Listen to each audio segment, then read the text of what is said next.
সবাইকে স্বাগত দীপ্তর সংবাদে, সাথে রয়েছে দোলা ডলরেস। নারীদের জন্য রাজধানীতে আজ চালু হয়েছে বিআরটিসির বিশেষ মহিলা বাস সার্ভিস। গোলাপি রঙের এসব বাসের চালক ও কন্ডাক্টর নারী।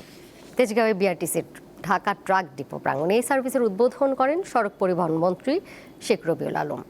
তিনি জানান, নারীদের জন্য 14টি বাস 13টি রুটে চালুর উদ্যোগ নেওয়া হয়েছে। এর মধ্যে ঢাকায় 10টি রুটে 10টি বাস চলবে, একটি বাস একতলা এবং বাকি 9টি দ্বিতল। চট্টগ্রামে একটি রুটে 2টি দ্বিতল বাস এবং বগুড়ায় 2টি রুটে 2টি দ্বিতল বাস চালানোর পরিকল্পনা রয়েছে। বিআরটিসি জানিয়েছে, নারীদের জন্য নিরাপদ ও স্বাচ্ছন্দ্যময় গণপরিবহন নিশ্চিত করার পাশাপাশি পরিবহন খাতে নারীদের কর্মসংস্থানের সুযোগ বাড়ানো এই উদ্যোগের অন্যতম লক্ষ্য। নির্ধারিত রুটে এসব বাস চলাচল করবে।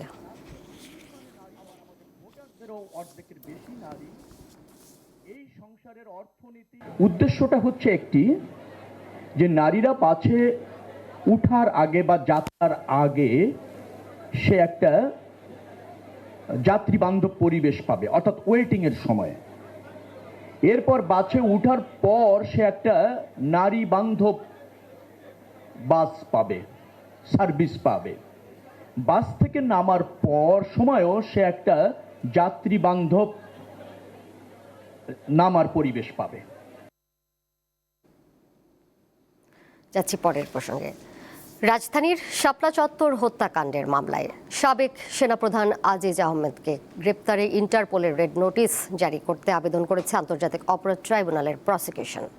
আজ গণমাধ্যমকে তথ্য জানিয়েছে প্রসিকিউশন, মানবতা বিরোধী অপরাধের এই মামলায় ক্ষমতাচ্যুত প্রধানমন্ত্রী শেখ হাসিনা সহ 41 জনকে আসামি করা হয়েছে।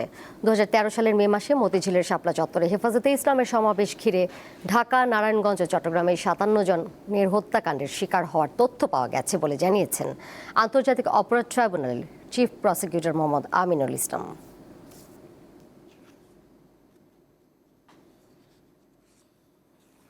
প্রধানমন্ত্রী তারেক রহমান বলেছেন, সরকার সবাইকে সঙ্গে নিয়ে এগিয়ে যেতে চায়। আজ রাজধানীর বাংলাদেশ চীনমন্ত্রী সম্মেলন কেন্দ্রে জাতীয় রাজস্ব সম্মেলন 2026-এ তিনি এই কথা বলেন। রাজস্ব খাতে সৎ ও দক্ষ কর্মকর্তাদের জন্য সরকার সহায়ক পরিবেশ তৈরি করবে। সরকারের অর্থ মন্ত্রণালয়ের অভ্যন্তরীণ সম্পদ বিভাগ ও জাতীয় রাজস্ব বোর্ড যৌথভাবে এই সম্মেলনের আয়োজন করেছে।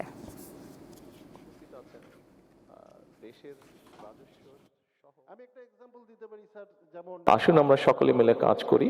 আমরা সকলে মিলে যদি যার যার যেটা কাজ দায়িত্ব সেটা যদি সঠিকভাবে পালনের চেষ্টা করি, সেখানেই আমরা চেঞ্জটা আনতে পারবো। এক্ষেত্রে আমরা আপনাদেরকে সহযোগিতা করব, আপনারা সরকারকে দয়া করে সহযোগিতা করবেন। যারা ট্যাক্স দিবেন ওনাদেরকেও যেরকম সহযোগিতা করতে হবে, ওনাদের উপরে যাতে ট্যাক্স পেয়ার যারা তাদের উপরেও যাতে কোনো রকমের প্রেশার না হয়, কিন্তু একই সাথে ওনারা অনুপ্রাণিত হয়, মানুষ যাতে অনুপ্রাণিত হয় যে ঠিক আছে আমার ট্যাক্সটা দিতে হবে, আমার ট্যাক্সটা দিলে আমরা স্বাস্থ্য সেবা পাবো, ট্যাক্সটা দিলে আমাদের সন্তানরা এডুকেশনের সুবিধা পাবে, ট্যাক্সটা দিলে আরও সোশ্যাল বেনিফিট, অর্থাৎ মানুষের জন্য সরকার বা রাষ্ট্র বিভিন্ন ভালো কাজের উদ্যোগ গ্রহণ করবে।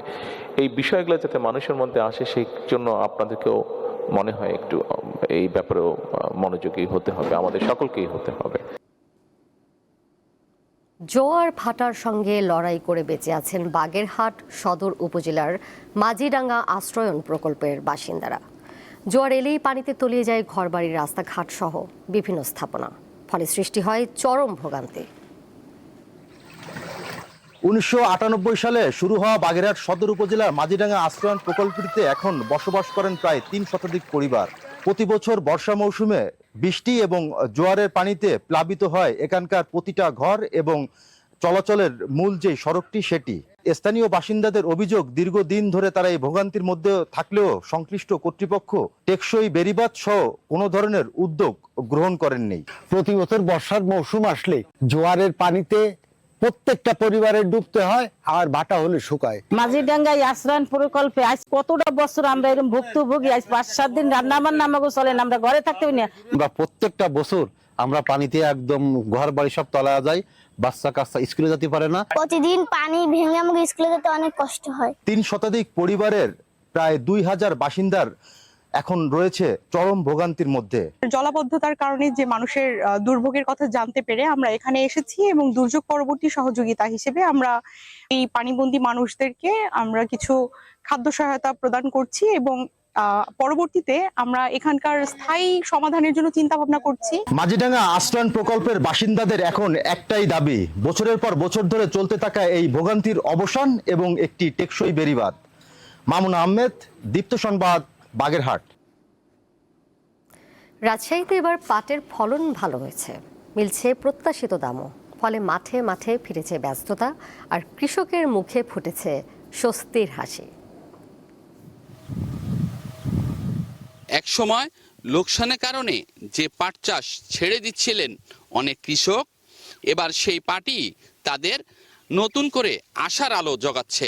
গতবার চেয়ে এবারে ফলন ভালো হয়েছে পাটের। কৃষকের 1 বিঘা জমিতে 10 থেকে 12 মণ পাট হবে। বরাবর যে চাকরা যে দামে চলছে, এরকম দাম থাকলে কৃষকের লাভজনক হবে। গতবারও ফলন ওরমই 9-10 মণ ছিল, দাম পাইছি কম। আগের তুলনায় 70% জমিতে শুধু পাট আর পাট, ধরেন যেগুলা পেঁয়াজ রসুন আসছিল, এছাড়াও এক্সট্রা গমের জমিগুলা সম্পূর্ণই পাট। এবারে পাটের দামটাও একটু ভালো আছে, তাতে বোঝা যাচ্ছে যে গতবারকার থেকে এবারে লাভবানটা একটু কৃষক বেশি হবে। ইতিমধ্যেই এবছরের পাটের আমাদের 50 ভাগের মতো পাট আমাদের পত্তন সম্পন্ন হয়েছে। কৃষকরা বাজার মূল্য এখন পর্যন্ত যেটা পাচ্ছে ভালো পাচ্ছে। আশা করি এবছর কৃষকরা পাটের ভালো দাম পাবে। ভালো ফলন, বাজারে ন্যায্য দাম আর বিশ্বজুড়ে পরিবেশ বান্ধব পণ্যের চাহিদা বাড়ায় রাজশাহীর কৃষকদের বিশ্বাস, হারানো গৌরব ফিরে পেতে পারে বাংলাদেশের সোনালী আঁশ। ইউসুফ আদনান, দীপ্ত সংবাদ, রাজশাহী। আন্তর্জাতিক প্রসঙ্গ। 2025 সালে বিশ্ব জুড়ে অন্তত 350 জন দাতব্য কর্মী নিহত হয়েছেন। তাদের একটি বড় অংশ প্রাণ হারিয়েছে গাজা ও সুদানে। গতকাল বিশ্ব মানবিক দিবস উপলক্ষে প্রকাশিত এক প্রতিবেদনে তথ্য জানিয়েছে জাতিসংঘের মানবিক বিষয়ক সমন্বয় কার্যালয়। ইসরায়েলি হামলা চলাকালে গাজায় 186 জন নিহত হয়েছেন, আর আফ্রিকার দেশ সুদানে প্রাণ হারিয়েছেন 71 জন। 2024 সালে বিশ্বব্যাপী প্রাণ হারিয়েছিল 377 জন দাতব্য কর্মী।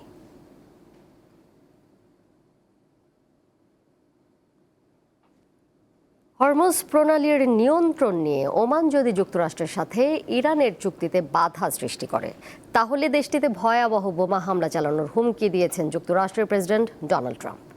স্থানীয় সময় সোমবার গণমাধ্যমে দেওয়া এক সাক্ষাৎকারে তিনি এই হুমকি দেন। ট্রাম্প জানান, হরমুজের বিষয়ে ইরানের বিপ্লবী গার্ড বাহিনী IRGC কর্মকর্তাদের সঙ্গে সরাসরি এবং পৃথকভাবে যোগাযোগ রাখছে যুক্তরাষ্ট্র। অন্যদিকে ইরানের সঙ্গে যুদ্ধ বন্ধে করা সমঝোতা স্মারকের মেয়াদ শেষ হওয়ার পর নতুন করে আর মেয়াদ বাড়াতে যুক্তরাষ্ট্র আগ্রহী নয় বলে জানিয়েছেন ট্রাম্প। বরং ইরানকে আত্মসমর্পণের জন্য সাদা পতাকা ওড়ানোর আহ্বান জানিয়েছেন তিনি। খেলার খবর। ডারউইনে অস্ট্রেলিয়াকে হারিয়ে ইতিহাস গড়ায় বাংলাদেশ ক্রিকেট দলকে সংবর্ধনা দিয়েছেন অস্ট্রেলিয়ায় নিযুক্ত বাংলাদেশের হাই কমিশনার FM বোরহানউদ্দিন। সোমবারের এই অনুষ্ঠানে বাংলাদেশ দলের ক্রিকেটার, কোচিং স্টাফ ও টিম ম্যানেজমেন্টের সদস্যরা অংশ নেন। 23 বছর পর অস্ট্রেলিয়ার মাটিতে টেস্ট জয়ের কীর্তি গড়েছে বাংলাদেশ। প্রথম টেস্টে স্বাগতিকদের 9 উইকেটে হারিয়ে 2 ম্যাচের সিরিজে 1-0 ব্যবধানে এগিয়ে গেছে নাজমুল হোসেন শান্তর দল। দেশের বাইরে অস্ট্রেলিয়ার বিপক্ষে এটিই বাংলাদেশের প্রথম টেস্ট জয়।